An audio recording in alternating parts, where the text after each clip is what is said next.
Welcome back to Declare Your Independence with me, Ernest Hancock, here in Phoenix, Arizona. We're on the phone at Washington, D.C. Husain Abdulla meeting with Washington, trying to get a beat on what's going on. And I tell you, so am I, and I'm pushing. I'm pushing Husain. I'm saying, come on, man. You know, there are people dying. This is not getting better. This is not getting better, and there are people that I'm sure are supporting you emotionally, financially, spiritually. They're there on your side saying, go speak for us. And to speak for us is stop killing us. Stop. And even when they stop doing that, what are they going to do? They're going to enslave them. You know, so to think that they're just going to what? You know, say, oh, okay, we'll be your slaves, we're done. You know, as long as you change the top guy. You know what? I mean, what is the Bahrain government offering in concessions? What are they saying? Okay. We'll do fill in the blank if you guys will just go home and stop going in the streets. What are they offering them? They're not offering anything right now. Right now, they're feeling so powerful because they have the support of the United States. I mean, when you have the backing of the most powerful country in the world, I mean, you think you're gonna give any concession? Only time there'll be a concession if there is a pressure from this country on them, or if there is a violent revolution. If you have a violent revolution, then you're going to see everything change. There is no concession right now. What are the other countries in the Middle East that are supporting the people in Bahrain? It seems like there isn't anybody. You know, there's no country. The only time you'll get any kind of support is fellow protesters in other countries. You know, you got Syria going down, and a lot of this we're finding out. You know, the U.S. if they're not the cause of it, they're certainly trying to take advantage of it. You know, they're just changing political dictators, you know, like they changed diapers on a kid for the same reasons. You know, it's just, we're going to put a fresh face on it, going to powder it a little bit, you know, and put up a nice wig, and, you know, make them all pretty, and boom, print them on the money or something. You know, I've seen this. I'm old enough. I've been through this, you know, so many times. I mean, heck, I only graduated high school in '79 during the middle of all the upheaval that was going on there, threatening to send me to war to go fight Iran and so on. As a kid, it just keeps, it's the same people, the same names, the same techniques, and they're just going to change it. So what if they change the top people? They need to understand that they don't have to be ruled. Stop, and stop doing it in my name. Where's the education? What is it the people on the ground are begging for? They're in the streets dying, and they want what? They basically want to be living, they want to live free. They don't want to be told what to do. They don't want to be told what to wear. They don't want to be told which religion is the best religion. They don't want to be told how much money they can get and how much money the government will keep. They want to be ruled. They want to elect who they want to rule. They want to choose their leaders. That's what they want. I want to be able to have the choice so I get to be my own leader. How about that? Well, the thing is, we don't live in anarchy. I guess if we were living in anarchy, maybe we can do that. What the hell you think's going on? This is anarchy. This is what anarchy looks like. You want to know what anarchy looks like? Here we are. This is it. You know, this is it. Here you go. And I mean, across the entire Middle East. And when tell me what the congressmen are saying to you. You get more than 5 minutes with them. I mean, you're sitting there looking them in the face, and you're saying, this is what's happening. What is your position? And they're going, it wouldn't be prudent at this juncture. Where's my latte? I mean, what are they saying? They have to have some response. Well, they're politicians. Their response is basically they're looking into it. They are monitoring the situation. I hear that a lot, monitoring, following up. They're closely monitoring the situation. These are the responses we get. Okay, this is one thing I want to ask you.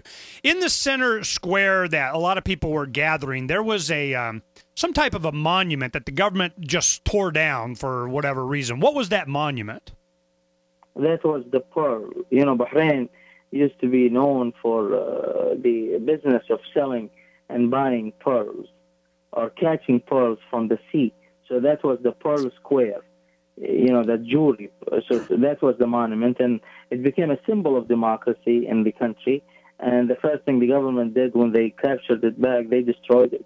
Okay, because why? They thought that, what? That all of a sudden you're not going to go there because everybody went there to look at the monument? I mean, I don't even understand why they did that.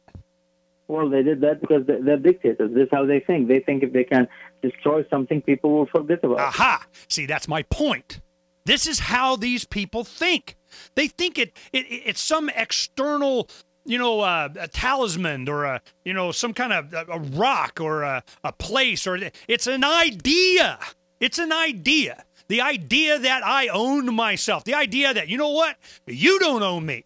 There's no shiny robe or a crown or a scepter or something you're going to have that's all of a sudden going to put you in charge of me. Certainly not after years of communicating with the rest of the planet, the generation next, the young people that see the stupidity of even advocating for that.